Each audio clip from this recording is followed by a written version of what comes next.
Welcome to Choice Classic Radio, where we bring to you the greatest old-time radio shows. Like us on Facebook, subscribe to us on YouTube, and thank you for donating at choiceclassicradio.com. Hello?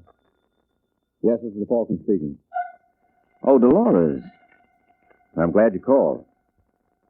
You'll have to count me out tonight. I'm going to the fights. Yeah, I know some of them are dull, Angel, but this one ought to be a killer.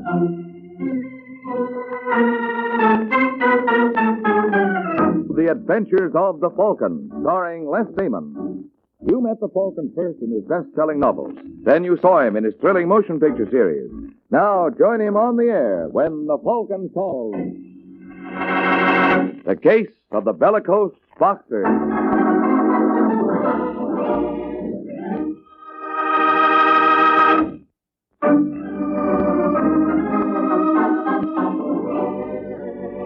And now, the Case of the Bellicose Boxer. It is early afternoon in New York, and at Stamford's Gymnasium, the young man whom experts hail as the slickest thing to hit the ring since Benny Leonard dances around in the shower. His name is Freddie Lane. He looks as commanding as a Greek god, and Freddie has a manner to match. How about a towel, Steve? What? What'd you say, Freddie? What's the matter, you deaf? Let me have a towel. Oh, yeah, sure. Here. What'd you do with my robe? Come on, Steve. Get with it. Oh, I'm sorry, Freddie. I guess I was thinking of something. Well, that's a novelty. Hand me my robe, huh? Yeah, sure, kid. Yeah? All right, what's eating you? Well, I don't like to annoy you with details. Ah, go ahead. You know a manager isn't supposed to keep any secrets from his fighters. Yes, that's just it, Freddie. As of 12 o'clock tonight, I'm no longer your manager. That's right. Your contract expires then, don't it? Yeah, you forgot to sign the new one. No, I didn't forget, Steve. What'd you do with my copy? I tore it up. I don't get you, Freddie. I guess that proves you're not as smart as you're supposed to be. Now, let me get this straight. I don't know why you're having so much trouble, Steve. It's simple. I'm packing you in. You don't know what you're saying. Why, when I found All right, you, don't give me that tired routine about all you did for me. You got paid for that and paid plenty. You hear around little Freddie, don't split with anybody. Now, listen, Freddie. Sorry, pal, I haven't time. I got no... Come in. Hello, boys. What are you doing here, Vincent? Keep your shirt on, Steve. I just want to talk to you, boy. You're making a mistake, Mr. Vincent. Am I? Yeah. I'm not his boy. Oh, really? Oh, really? As of 12 o'clock tonight. Then if I want to discuss business, who do I talk to? Me? All right, Steve. Would you mind giving us a little privacy? I'm staying here. Buzz. You want me, Mr. Vincent? Yeah, would you take this gentleman for a little stroll? I think some fresh air would do him good. Okay, Steve, you heard him. Let go of me. Come on, friend. Unless you want that fresh air to go right through you. All right, Freddie. I'll be seeing you. Don't bother, Steve. It won't do you any good. Okay, Mr. Vincent. What's on your mind? You are, Freddie. Night and day. Well, that's very flattering. What do I owe it to? Your coming fight with the champ. Oh, that? Yeah, that. How do you think you'll do against him? What's your guess? Oh, I think if you wanted to, you could take Kenny. You're not kidding. I said, if you wanted to. Well, why shouldn't I? I think the crown would look real good on me. I think $100,000 would look even better. Oh, meaning you want me to take a dive? Meaning just that. You know, Mr. Vincent, I like a guy who don't beat around the bush. When do I get the dough? Right after the fight. Oh, no. I don't do business that way. When would you want it? Tonight. Okay, Freddie, you got yourself a deal. I'll have Buzz bring it over to your apartment. Fair enough. I guess that does it. Take care of yourself, kid. Mm-hmm. Keep punching. You too, Freddie. Just be careful where and when.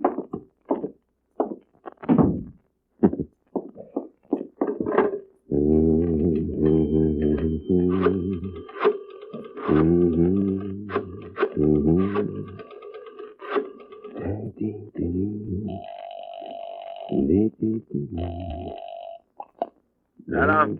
Let me talk to Ace Richards, please. Speaking. Oh, hello, Ace. This is Freddie Lane. Oh, hi, Freddie. What's up? This is strictly QT, Ace. Ever know me to talk? Well, I'd like to place a little bet on my fight next Friday night with the champ. How much? $100,000. Is that what you call a little bet? Look, if you don't want it, Ace, I'll get somebody else. No, I'll cover it, Freddie. All right. Lay the whole bunch on me to beat Kenny by a knockout. I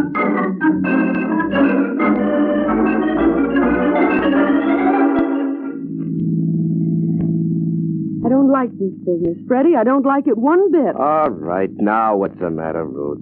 Steve Douglas did a lot for you. You can't toss him over like that. You need him. I need Steve like I need a hole in my head. He should have seen his face when I told him we were through. I thought the guy was going to drop dead. That's not funny. Didn't expect you to see the joke, Ruth. After all, you're both in the same boat. What's that supposed to mean? Here's where you get off, baby. What? Oh, I didn't realize this was my house. No, you had it right the first time, Ruthie. We're through. Oh, please, Freddie. I'm in no mood for any more of your clowning tonight. Now, what's the matter with all you people anyway? A fella tells you something right away, you think he's kidding. But you can't be serious. Go on, get. Now, darling, listen to me. Are you going to walk or do I have to toss you out? Now, beat it. All right, Freddie. Now, don't get so familiar. Next time we meet, remember, it's Mr. Lane.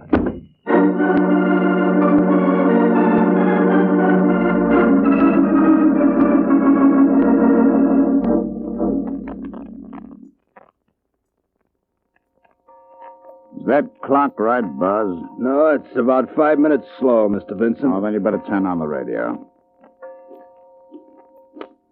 If you don't mind my asking, how much dough is your syndicate laying on this match?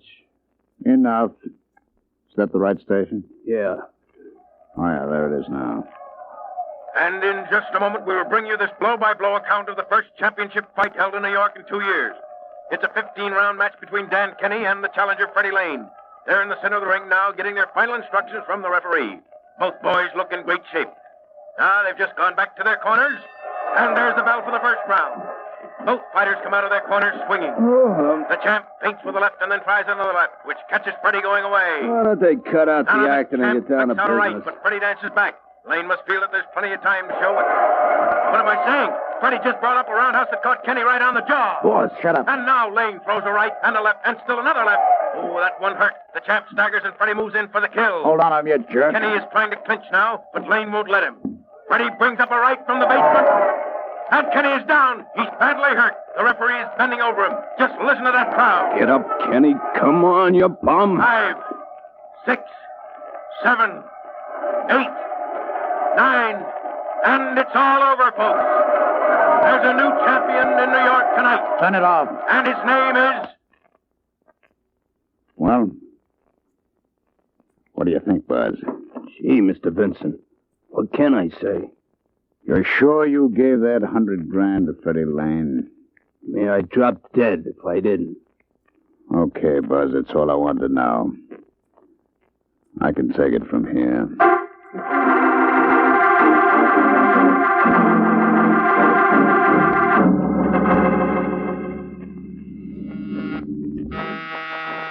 Who's there? All right, Mike, open up. Who is it? Open up and find out. Oh, Steve Douglas. Surprised you, didn't I? In no small way. Yeah, considering you're the one and only Falcon, that's no easy trick. Am I disturbing you? No. Nothing I like better than entertaining company at 3 in the morning. It won't take much of your time. Can you get me a gun? Can I what? Get me a gun, you know, a bang-bang.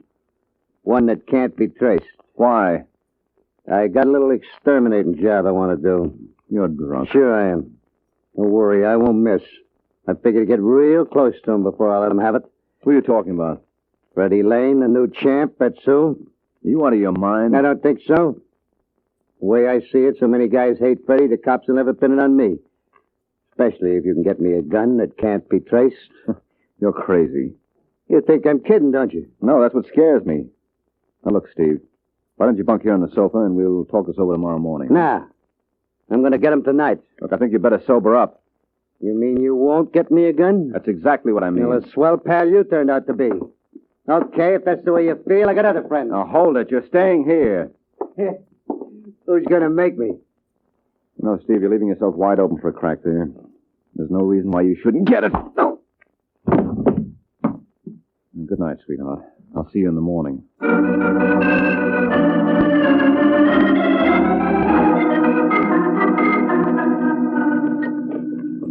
Come on, baby. Drink up. Plenty more where this came from. You realize you're talking to the new champ? Oh, I think you're wonderful, Mr. Lane. Call me Freddie, baby. All right, Freddie. But hadn't we better get back to the party? Ah, what's our rush? Told him I had to go up to my room to get my bags packed. Well, there they are. Oh, sugar, you ain't gonna wait. Yeah. I'm grabbing a 12 o'clock plane for Seattle. How'd you like to go with me, eh? Well, I don't know. Well, you better make up your mind fast, baby. We got 15 minutes to make the airport. That must be the boy I've been waiting for. All right, just a second. I'm coming. Well, if it is...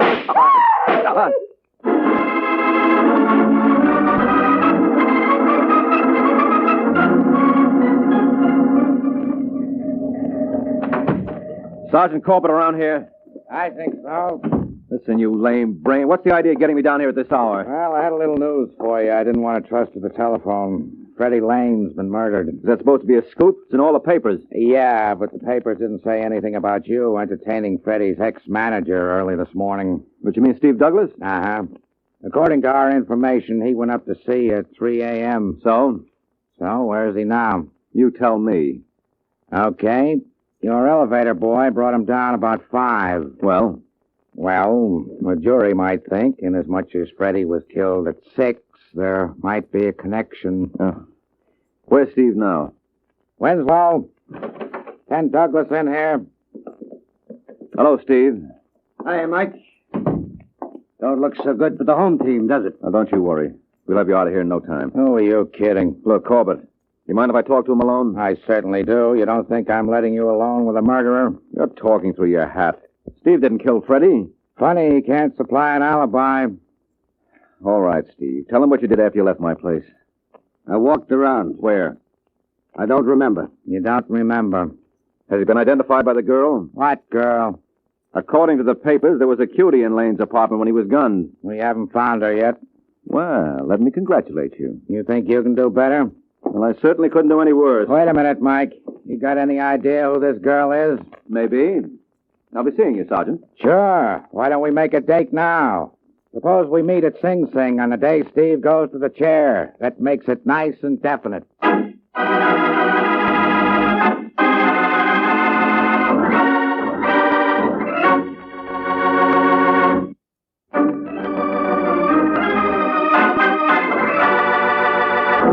Now, back to the adventures of the Falcon. A half hour has passed since Mike had his little talk with Sergeant Corbett. And now, as we find Mike, he is making the rounds. Just a second. Yes. Hello, Ruthie. I beg your pardon. You don't remember me, do you? No. Well, I'm Mike Waring. Steve Douglas introduced me one night after one of Freddie's fights. You certainly pick a strange time to renew old acquaintances. Well, I might have been around sooner, but I kept thinking of Freddie's left jab. All right, Mr. Waring, what do you want? Well, may I come in, Angel? I have a feeling you can say all you have to right there. Okay. Who killed Lane? How would I know? You were up in his room last night when he was murdered. Who told you that? Well, it's just a matter of simple arithmetic. You were Freddie's girl, and it naturally followed you'd be doing some celebrating after his victory. You better go back to school. You don't know your addition. The last time I saw Freddie was 2 days ago when we agreed to disagree. Oh, so you're another member of the club, huh? What kind of a crack is that? Well, Freddie used to change girls as often as he did his shirts. So? So maybe that agreement to disagree was all on one side. And if he gave you the old heave-ho, Yeah. that would make you a very logical suspect. That's very amusing. Well, you've got an overdeveloped sense of humor. Maybe I have, but the joke's on you. You wouldn't happen to know what time Freddie was shot. I would. Approximately 6:05. I suppose you have an alibi for the time. Mm-hmm. And it's supported by half the police force of New York. Meaning? Meaning at 6:05, I was in jail for reckless driving.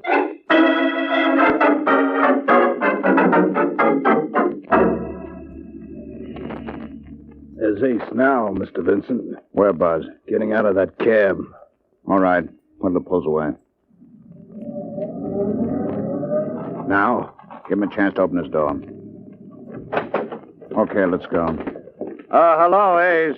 What the... It's all right. It's only your best customer. Mind if we come in? Well, it's awful late, Vincent. The longer you argue, the later it gets. Shut the door, Buzzer. What's this all about? I just want a little information. Mike Waring been around to see you yet? Waring? No, why should he? He's working for Steve Douglas. He'll probably ask you the names of some of the big losers on the fight last night. So? So, when he does, Ace, I'd like you to forget all about the bundle I dropped. Okay, Vincent. Mom's the word. Not that I don't trust you, Ace, but, where do you keep your records? I tell you, I won't say a word. Sure, but Waring's awfully persuasive, and you might spill without meaning it. But, of course, if your records were destroyed, no matter what you told him, there wouldn't be any evidence. Where are they? Wouldn't you like to know? Sure. That's why I asked. Hey, keep your hands off me. I asked you a question, Ace. And the only way you'll get the answers over my dead body. Well, that's the way you want it. That's the way you'll get it, because I aim to please.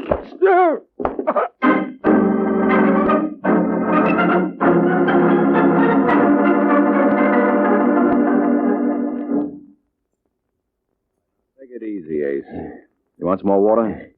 Please. Here you are. You better let me call a doctor. No, I'll be all right, Mike. You feel up to telling me the rest of it? That's all I know. After Vincent got tired of bouncing me around, he turned me over to Buzz. Cute kid, that Buzz. So you told them where your books were? Yeah. Then what happened? That's all I remember. I must have passed out. When I came to, they were gone. I called you. Wish you were able to do it sooner. How much did Vincent lose on the fight? 20 grand. Is that all? I heard he spread it around. Bet around $250,000 in Las Vegas. Well, that still doesn't give Vincent a motive to kill Freddie. Don't it? No, if a gambler ever tried to knock off all the people he lost dough on, the cemeteries would be loaded. The thing I don't understand is Vincent's bad judgment. What do you mean? Well, Freddie figured to take Kenny just the way he did. Doesn't add up for the smart money to be bet the other way. Unless Vincent thought Freddie was going to take a dive. Why should Freddie do that? He had a big bet with me that he'd take Kenny. How big? 100 grand. Oh, then that proves it. Where would Freddie get that kind of dough? He didn't hit the big time until 4 months ago. And you think... I think Sergeant Corbett might very profitably have a little talk with Georgie Vincent.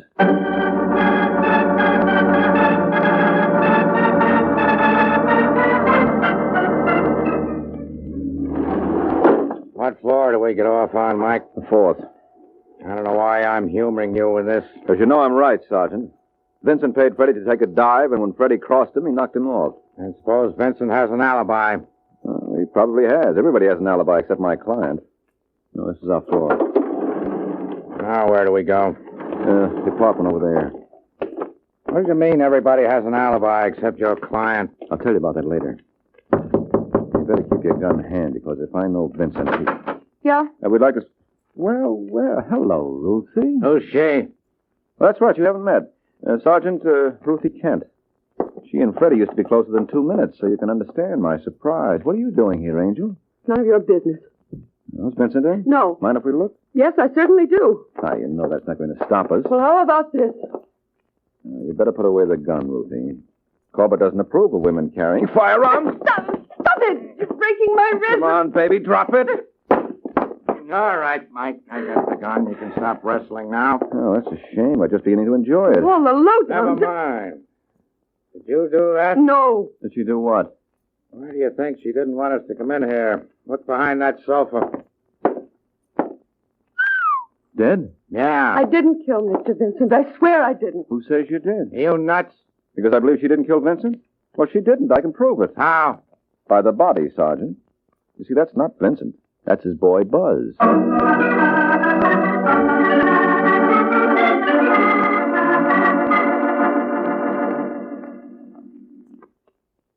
Miss Kent, what have you got to say for yourself? I came here to see Mr. Vincent, and when I walked in, I found that man. What do you want with Vincent, anyway? Thought maybe he could give me some advice. I got frightened when you came around to see me before. What made you pick him as a father confessor? Well, I don't know many people in New York. I heard Freddie mention Vincent once as being a smart operator. He was the only one I could think of. You certainly couldn't have made a worse choice. What do you think, Mike? For one thing, this Clay is my client. I don't see how. Steve Douglas still could have killed Freddie, and she knocked off Buzz. That's not true. I'm inclined to agree with her, Sergeant. I tell you, both these murders are tied up. How? Well, I never thought to ask, but did you come across anything in Freddie's effects that might give us a lead? Not a thing. I went all through his stuff myself. What did you find? A dozen suits, 36 shirts. Well, never mind the haberdashery. Were there any letters? No, the only thing he had in his wallet was a check for $28,000 for the fight and about $1,700 in cash. Got any more ideas? Yes, I have. I think I can explain the whole thing now. Well? Suppose Buzz double-crossed Vincent. Quit ad-libbing. I tell you, it makes sense. Ace Richards told me that Vincent only bet 20 grand with him on the fight. So what? So that's peanuts to a guy like Vincent. I suppose he gave Buzz a lot more money to bet, and Buzz stuck it in his pocket and promptly forgot about it. How would Vincent find out? Well, that's easy. When he got hold of Ace's records, he'd see immediately that Buzz hadn't bet all the dough he was supposed to. Wouldn't that give Vincent the motive to kill him? Sure it would. There's only one trouble with your theory. What's that? I'll bet a year's salary it never happened that way.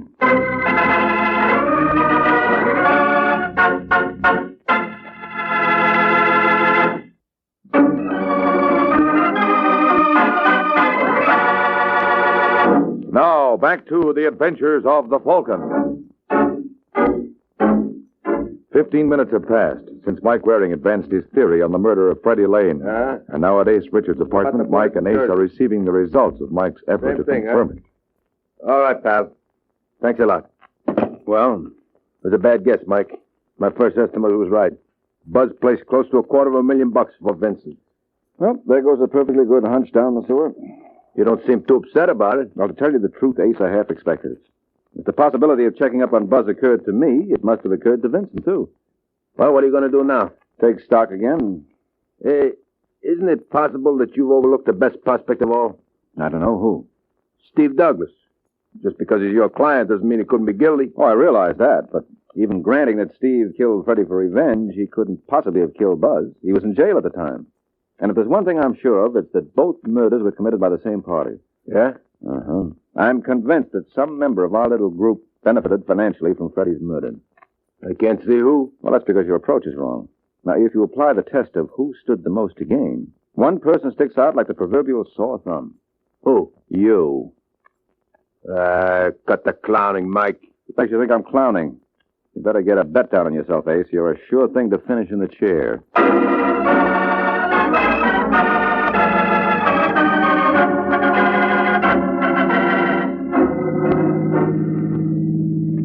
I can't tell you how grateful I am, Mike. Oh, forget it, Ruth. I don't forget things like that. I want you to send me a bill. Look, you don't owe me a dime. Steve Douglas is my client. The fact that you were cleared is incidental. Then Ace Richards also killed Buzz, Yes, but that was just window dressing. The all-important thing was the murder of Freddie Lane. Well, what made you pick on Ace? He had the most practical motive. I can understand that now, but what put you on the right track? Remember what Sergeant Corbett said they found in Freddie's effects? There was a big check from the boxing promoter and about $1,700 in cash. Exactly. Well, what's wrong with that? Well, it should have been a lot more. If Freddie bet $100 grand on himself with Ace, what happened to all the money he won? Well, common sense will tell you that a boy like Freddie could never blow town until he had every penny coming to him. Yeah, but isn't it possible somebody might have robbed the body afterwards? Well, then why did he leave the $1,700 the cops found? It was in cash. And I never met a burglar yet who would turn up his nose at that. So that rules out your theory of the anonymous thief. Then the answer must be Ace never paid him off. Only in lead, Angel. The same way he gave it to Buzz. Well, this has been very charming, Mike. Am I going to see you again? That raises quite a problem. On one hand, you did put up a big battle for me. Mm-hmm. You managed to lick almost the entire New York police force single-handed. Yeah, you're quite a guy to have in your corner when the going gets rough. Then where's your problem, Angel? Well, I've just finished tangling with one fighter, and one such experience is enough for a lifetime. Good night, Mr. Waring.